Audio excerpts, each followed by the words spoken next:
Hello and welcome to my YouTube station Smita Sharma journalist. और सत्य हिंदी के दर्शकों का भी मैं स्वागत करना चाहूंगी।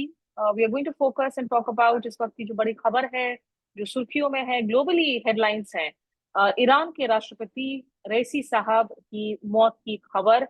उनका हेलीकॉप्टर दुर्घटनाग्रस्त हुआ था रविवार को, और उसके बाद से कई घंटों के 15 घंटों से ऊपर का सर्च ऑपरेशन, रेस्क्यू ऑपरेशन चला, जिसमें तुर्की वगैरह से ड्रोन्स भी भेजे गए।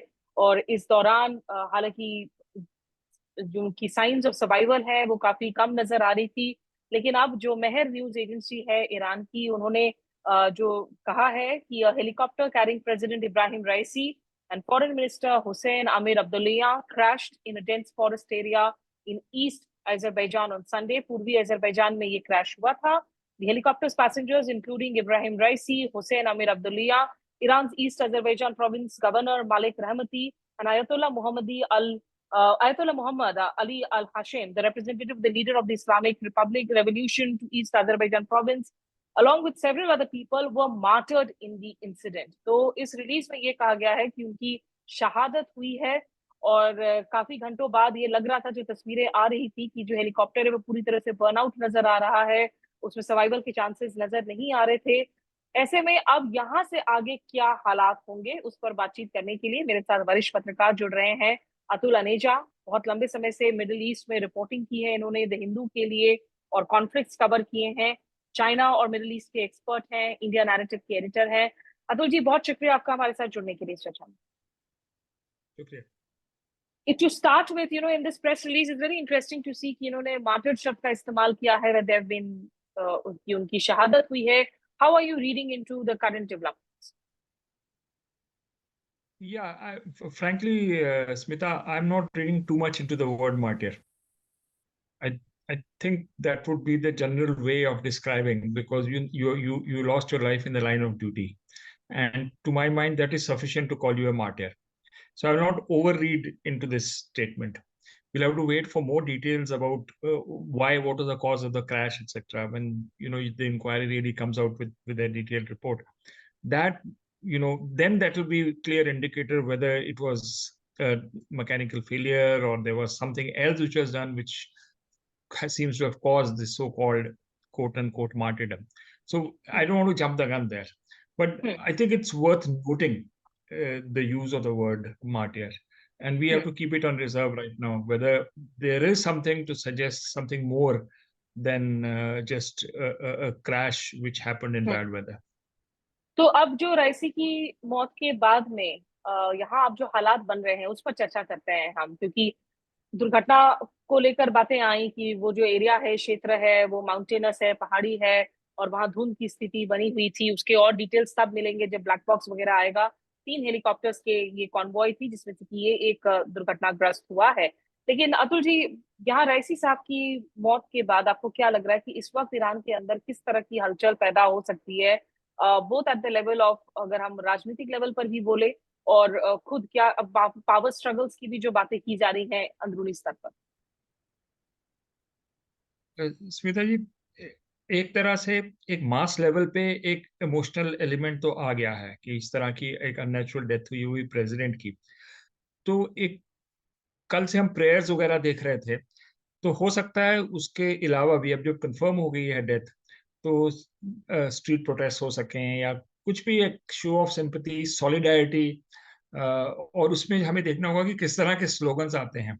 वो एक इम्पॉर्टेंट इंडिकेटर होगा कि सिर्फ रियासी साहब के ऊपर ही हैं या उसके अलावा भी कुछ और स्लोगन है। एक जब भी आप ईरान में जाते हैं तो एक कॉमन स्लोगन आता है, death to death to America, death to Israel.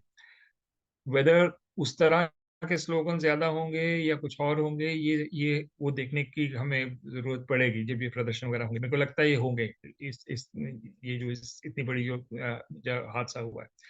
दूसरी बात, पॉलिटिकल स्फीयर में क्या होगा, उसमें काफी कॉन्स्टिट्यूशनली जो है इट्स प्रीटी स्ट्रेट फॉरवर्ड, क्योंकि अब जो वाइस प्रेसिडेंट है वो प्रेसिडेंट बन जाएंगे और 54 दिन के अंदर जो है इलेक्शंस होगी।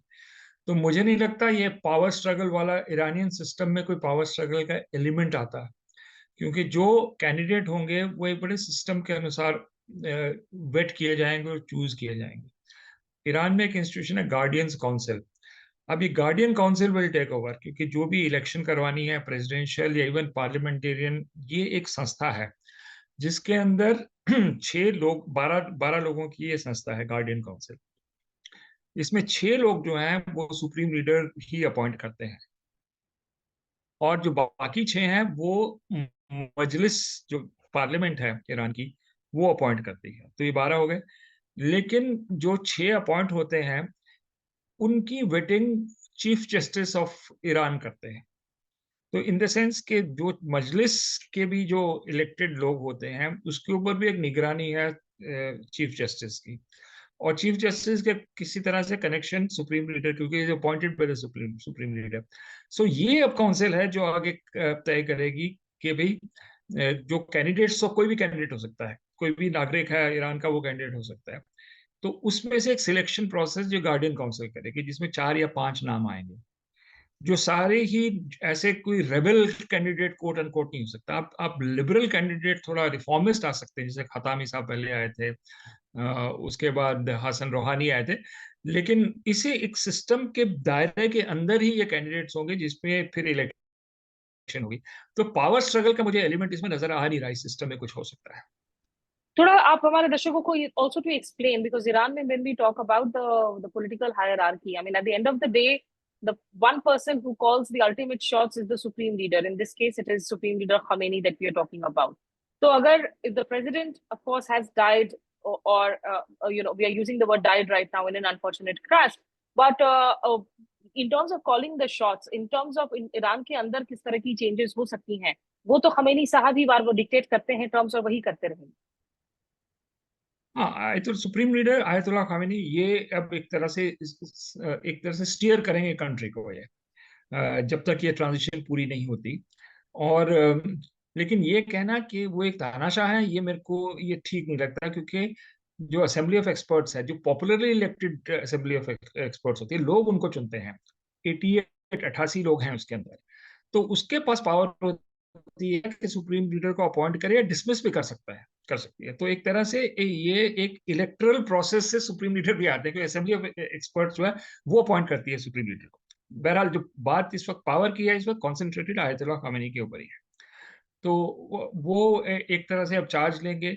जो सिक्योरिटी फोर्सेज हैं उनका रोल ज्यादा रहेगा। फिर एक ऑर्गेनाइजेशन है बसीज, जो बहुत इंपॉर्टेंट ऑर्गेनाइजेशन, पैरामिलिट्री फोर्सेस हैं जो लोगों के अंदर रिहाइश करती हैं, स्ट्रीट्स पे, हाउसिंग कॉलोनीज में। तो बसीज आर वेरी इंपॉर्टेंट। तो बसीज का रोल होगा कि जो भी हो रहा है स्ट्रीट्स के ऊपर वो नियंत्रण में रहे, जो जो विशेष हैं सुप्रीम लीडर या सिस्टम की, उससे बहुत बाहर ना जाए। तो एक एक एक एक सिस्टम, एक एक अनरिटन काइंड ऑफ रूल है ईरान में कि Basijes will come to the fore here. और सबसे पीछे जो जो है वो है elite Iran Revolutionary Guards Corps, जिसको आईआरजीसी या पासदारान फारसी में कहते हैं। वो एक एलीट फोर्स है जो पीछे रहती है कि अगर नियंत्रण से बाहर स्थिति जाए तो they can also step in. तो अभी जो सिचुएशन है उसका जो ढांचा है, ये सारी institutions headed by supreme leader यही अब आगे नियंत्रण करेगी जब तक कि सारी ट्रांजिशन पूरी नहीं होती। जहां तक खमेनी साहब का सवाल है, उन्होंने ऑफ कोर्स जैसा आपने बताया कि लोगों को कह रहे थे कि आप प्रेयर करें। वेस्टर्न मीडिया की अगर आप रिपोर्ट देखें, जाहिर सी बात है उनका एक नजरिया होता है, एक पीओवी होता है जो अलग होता है व्हेन इंडियन जर्नलिस्ट रिपोर्ट या वेस्ट एशिया से जो रिपोर्ट्स आती हैं। और इस बात की काफी चर्चा है कि खुमैनी साहब के बेटे वो इन लाइन ऑफ सक्सेशन है to become supreme leader. Raisi साहब अगर वो आगे बढ़ते, क्या वो भी इन लाइन ऑफ सक्सेशन हो सकते थे फॉर द सुप्रीम लीडर के पोजीशन के लिए? पॉसिबल, स्मिता जी, पॉसिबिलिटी है, लेकिन he have to go through the system. ये नहीं है कि तानाशाह के सुप्रीम लीडर ने इनको पिक किया और ये बन गए। तो वो सिस्टम नहीं है, काफी कॉम्प्लेक्स सिस्टम बनाया गया है इनका। और यासी साहब अब बाकी प्रेसिडेंट रह चुके हैं, अब उनका नाम आ सकता था थ्रू गार्डियन काउंसिल आगे, और फिर वो 88 मेंबर जो असेंबली ऑफ एक्सपर्ट्स हैं, वो अगर उनको उनका बैकग्राउंड चेक करके सब कुछ करके वो चाहते तो रियासी साहब को बना सकते थे। तो एक तरह से ये अटकलें लगी हुई थी कि रियासी साहब जो है अगले सुप्रीम लीडर जगह। I don't see ayatollah Khamenei going anywhere frankly. ये मैं जब से मिडिल ईस्ट कवर कर रहा था, 70 साल की तब उनकी उम्र थी खामेनी जी की। और कभी ये कहा था he suffering from colon cancer, is about to die, ये इतनी अफवाहें फैली हैं वहां पर। तो मुझे नहीं लगता कि इस वक्त हमारा topic of discussion is necessary succession of supreme leader. Within the system के दायरे में एक पोस्ट खाली हुई है, look very objectively, which is president's post. अब उसको भरना है। ऑब्वियसली जो सुप्रीम लीडर ऑफिस है वो चाहेगा कि ऐसा प्रेसिडेंट हो, प्रेसिडेंट की एक भूमिका है। फेस जो है ईरान का प्रेसिडेंट है, फ्रैंकली नॉट सुप्रीम लीडर। जो डिप्लोमेसी करनी है उसकी कैबिनेट है, फॉरेन मिनिस्ट्री है, सब कुछ जो तो प्रेसिडेंट को हैंडल करना है। तो सुप्रीम लीडर नहीं चाहेंगे कि प्रेसिडेंट ऐसा हो जो उनके खिलाफ हो या कोई बगावत करे बाद में, but system will find that kind of person और वो इलेक्शन हो जाएगी। मुझे इंटरनली कोई दिक्कत नहीं नजर आ रही ईरान की सिस्टम और इंस्टीट्यूशंस को देख के कि सक्सेशन की प्रॉब्लम कोई आएगी। उसके बाद की तो अटकलें हैं कि किसको आप चाहते हैं। आप अगर प्रोजेक्ट करना चाहते हैं कि सारे तानाशाह हैं या नेपोटिज्म चलता है, तो आप सारे ये बात कहेंगे बेटे को अपॉइंट कर दिया या अपने किसी फेवरेट को कर दिया। ये सब वेस्टर्न मीडिया में अटकलें चलती है, मैं उसको फिल्टर आउट करता हूँ उसमें। लेकिन फैक्चुअल पोर्शन, जैसे आपने रॉयटर्स की रिपोर्ट बताई कि they were probably the first to report की डेथ हुई, of course that is to believe. मेरे को प्रॉब्लम आती है इनके एनालिसिस में और जो नैरेटिव जो चलाते हैं। तो we have to be careful here, because अपने माइंड को हम सरेंडर नहीं कर सकते। We to think independently. हर एक सिस्टम अपना होता है कि ईस्टर्न सिस्टम है, अपने तरीके से इवॉल्व हुआ है और एक पुरानी सभ्यता है, पर्शियन सिविलाइजेशन की एवोल्यूशन का रिजल्ट है उनका एक system. So let's be at least neutral towards them rather than being hostile. कि एक सिस्टम नहीं है कि सुपीरियर सिस्टम है कि हमारा एक वेस्टर्न लिबरल डेमोक्रेटिक सिस्टम है वो सुपीरियर है, अगर आप उससे कंप्लाई ना करो तो आप तो लोअर दर्जे में है। तो वो उससे मुझे आपत्ति है। जी, रॉयटर्स ने इनफैक्ट कुछ देर पहले रिपोर्ट किया था जिसमें उन्होंने कहा था कि ईरानियन ऑफिशियल के हवाले से खबर आई थी कि इनकी मौत हो चुकी है। और ईरानियन रेड क्रिसेंट सोसाइटी के जो प्रेसिडेंट है उन्होंने भी कहा कि upon discovering the location of the president's crash helicopter there was no sign of the passengers being alive. यहाँ how do you see the impact, क्योंकि इसराइल के साथ ऑलरेडी इतनी तनातनी चल रही है, रीजन में इतना सिचुएशन वॉलेटाइल हो रखा है। कुछ ही हफ्तों पहले मिसाइल स्ट्राइक की जो हमने पूरी डेवलपमेंट देखी, दमिश्क में ईरानियन कॉन्सुलेट पर अटैक होता है, उस पर ईरान की तरफ से मिसाइल्स फायर की जाते हैं इसराइल की तरफ। तो इस वक्त उस वॉलेटिलिटी वाली सिचुएशन में आपको लगता है कि ये खबर और ज्यादा आग में घी का काम कर सकती है?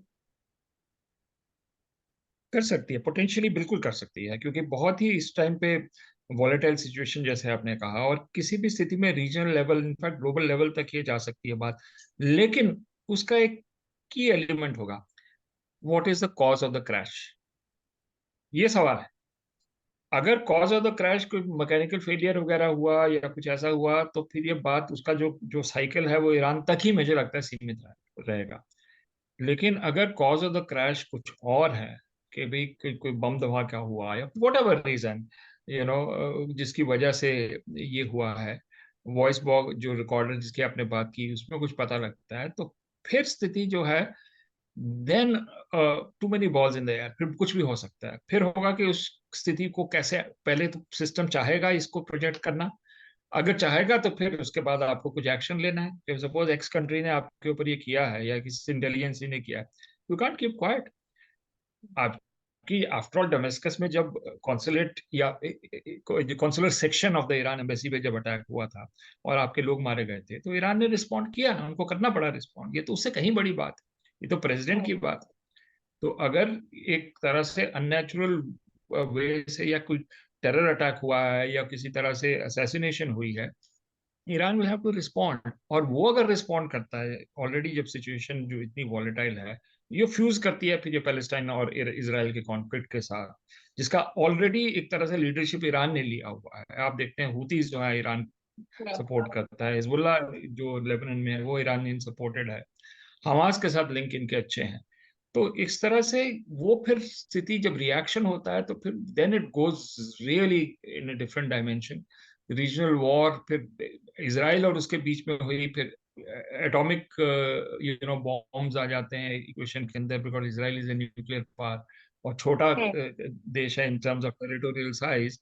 तो फिर जो जो एस्केलेशन है बहुत बढ़ सकती है, और फिर उसमें अंदर इंटरवेंशन सबकी होगी, अमेरिकन की होगी, रशियंस की होगी, चाइनीज की होगी, इंडिया की भी होगी।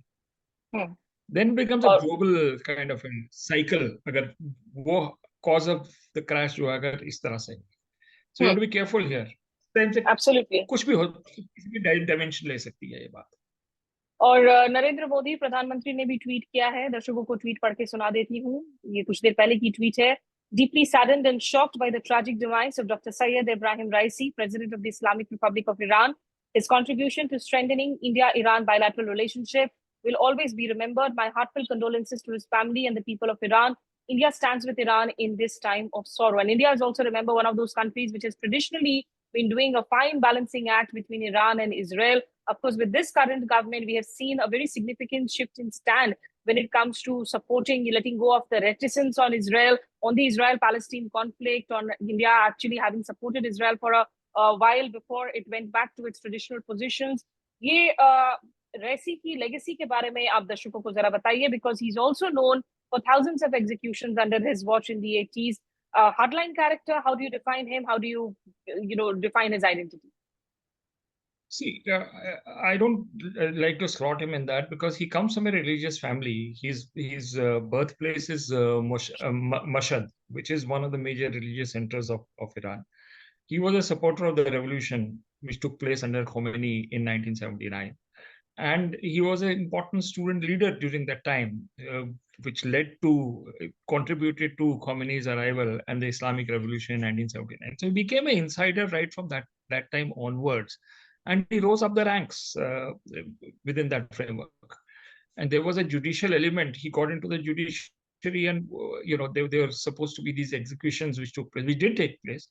But what are the context of those assassinations? Because Iran was under threat like anything right from its birth. There was a full attempt to erase the revolution right from 79 onwards. We had an 8-year war with Iraq, numerous assassinations which took place. So there is a certain context in which he operated. But I will remember him more for other things. One is the healing of the Sunni Shia divide. After all, he was one of the architects of the rapprochement between Iran and Saudi Arabia. And remember, that was not mediated by the West. The Chinese came into the picture for that. I think Riasi was one of the main architects which led Iran to join the BRICS Plus. I think that he broke the isolation of Iran completely following that. They became members of the Shanghai Cooperation Organization under Riasi. So these are fundamental contributions which did take place where he played his own part. So I think if you look at both security and prosperity of Iran, towards the tail end, Riasi had to play a very, very important role in that. And I think relationship with India too. Riasi and Prime Minister Modi, I mean, I was a little surprised at how quickly we were off the blocks yesterday night itself in offering our condolences to that. So this myth, India is working on two tracks, and they are not necessarily interlinked. There is an Israel track, as you said, but there is an Iran track. Only 3-4 days ago, we got the custodianship of the Chabahar port. 10 years, the section which India is developing. The route to Afghanistan is through Chabahar, and we want to be part of the international north-south transport corridor, while we do IMEC as well. So I don't see in any dilution in India's position towards Iran, because strategically, probably they are more important. They are a country with a lot of energy resources. They are the route to Afghanistan, Central Asia, far more important than what Israel is to India, to be honest. So I think that balancing act. Also, the Shia-Muslim connect. The Prime Minister come out. Yeah, that is part of the domestic thing which feeds into it. If you recall, when Narasimha Rao was the Prime Minister and we had the Babri Masjid affair, the person who played a major role in dousing the tensions in places like Lucknow was Hashmi Rafsanjani, the President of Iran, who came to India as a state guest and visited Lucknow and helped in calming things under Narasimha Rao. So the Iranians do have, you take areas like Kargil. I was surprised once on a visit long ago to Kashmir when I saw Ayatollah Khamenei's pictures in one of the restaurants in Kargil, way before the 1999 Kargil war. It was before that. And that was my first eye-opener of the Shia influence inside India. So, of course, that is a factor itself. You see recently the Muharram processions being taken out in Srinagar.